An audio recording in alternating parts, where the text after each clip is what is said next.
دنیا کے کسی پاور کے آگے اپنا سر نہیں جھکا سکتے. حالات خواہ کیسے ہی ہو جائیں, تمہارے لیے پریشانی کا حال ہو جائے, لیکن پھر بھی تمہاری زبان پر احد احد ایک اللہ کا نعرہ ہونا چاہیے. اب وقت آ گیا ہے کہ ہم اپنے بچوں کو صبح شام توحید کا یہ پاٹھ پڑھائیں. اب وقت آ گیا ہے کہ ہم اپنے بچوں کو جو رسول اللہ صلی اللہ علیہ وسلم کے بارے میں ہمارا عقیدہ ہونا چاہیے اس عقیدے پر جمائیں. صرف یہ کافی نہیں ہے کہ آقا صلی اللہ علیہ وسلم اللہ کے رسول ہیں, اللہ کے پیغمبر ہیں, سچے رسول ہیں, بلکہ اس کے ساتھ ساتھ یہ بھی عقیدے کا حصہ ہے کہ آپ آخری نبی ہیں, آپ کے بعد کوئی نبی نہ آیا ہے نہ آئے گا. اگر کوئی نبوت کا دعویٰ کرتا ہے, اپنے آپ کو مہدی کہتا ہے, مسیح کہتا ہے, تو اس آکاش کے نیچے اس دھرتی پر دنیا کا سب سے بڑا جھوٹا اور سب سے بڑا منافق انسان ہے.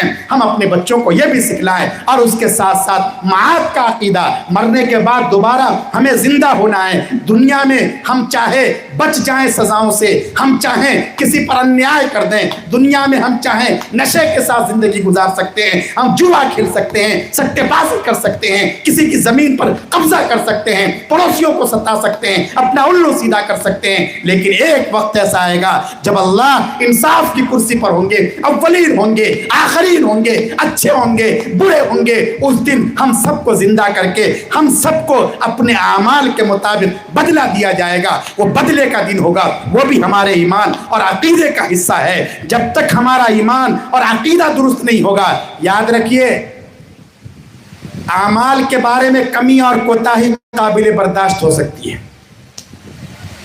لیکن عقیدے اور نظریے کے بارے میں کمی اور کوتاہی بالکل برداشت نہیں ہوگی. تو صحابہ کرام رضوان اللہ علیہم اجمعین یہ معیار حق ہیں, اللہ کے منتخب بندے ہیں. اللہ نے ان کے لیے دنیا میں بھی اور آخرت میں بھی مغفرت اور اجر عظیم کا وعدہ کر رکھا ہے. یہ ہمارا ایمان ہے, ہمارا نظریہ ہے, ہمارا عقیدہ ہے. آپ اپنے بچوں کو جیسے صبح شام کی دعائیں سکھلاتے ہیں, آپ اپنے بچوں کو جیسے آداب اور سنت سکھاتے ہیں, اسی طرح اپنے بچوں کے دلوں میں آقا صلی اللہ علیہ وسلم اور آپ کے جانثار صحابہ کرام کی محبت کے بیج بھی بو دیجئے, تاکہ آئندہ چاہے یہ زندگی کے کسی بھی فیلڈ میں چلے جائیں, یہ ڈاکٹر بنے, یہ لائر بنے, یہ انجینئر بنے, بڑی سے بڑی قوم کو لیڈ کریں, سیاست کے پلیٹ فارم کو سنبھالیں, لیکن ان کے دل میں آقا صلی اللہ علیہ وسلم اور آپ کے جانثار صحابہ کرام کی محبت مضبوطی کے ساتھ جمعی ہو اور کوئی ان کے ایمان کو متزلزل نہ کر سکے. اسی کا تقاضا ہے, اس لیے یہ پروگرام ہوتے ہیں, اور یہ اس لیے ہوتے ہیں تاکہ ہمارے دلوں میں محبت کا یہ جذبہ بار بار موجزن ہو اور یہ جذبہ بار بار اس میں توانائی پیدا ہو. اب بڑے ہی قابل مبارکباد ہیں اور اللہ کی کروڑوں رحمتیں نازل ہوں حضرت مولانا متین الحق اسامہ صاحب رحمۃ اللہ علیہ پر, جنہوں نے آج سے 30 سال پہلے اپنے رفقا کی مدد سے اس تحریک کو شروع کیا, اس پروگرام کو شروع کیا, اور آج الحمدللہ یہ پروگرام پروان چڑھ رہا ہے. اور اس پروگرام کے ذریعے ہمارے کانوں میں صحابہ کرام کی عظمت اور صحابہ کرام کی محبت کی باتیں ہمارے کانوں میں پہنچ رہی ہیں. ورنہ بہت سے مسلمان ہیں وہ میڈیا میں جو دیکھتے ہیں یا ادھر ادھر جو سنتے ہیں اس سے متاثر ہو جاتے ہیں, لیکن آپ انشاءاللہ نہیں متاثر ہوں گے, اس لیے کہ آپ کے پاس علماء کی قیادت ہے, آپ کے پاس شہداء اسلام کانفرنس کی تقریریں ہیں, اور آپ کے پاس صحیح رہنمائی موجود ہے. اللہ حضرت مولانا کو اجر جزیل عطا کریں. اب حضرت مولانا کے فرزند گرامی اور آپ سب کے مخدوم حضرت مولانا امین الحق عبداللہ اسامہ صاحب, اللہ ان کی بھی خوب مدد کرے اور اللہ ان سے خوب کام لے. ماشاءاللہ یہ بھی اپنے رفقا کے ساتھ اسی کاروان کو آگے بڑھانے کی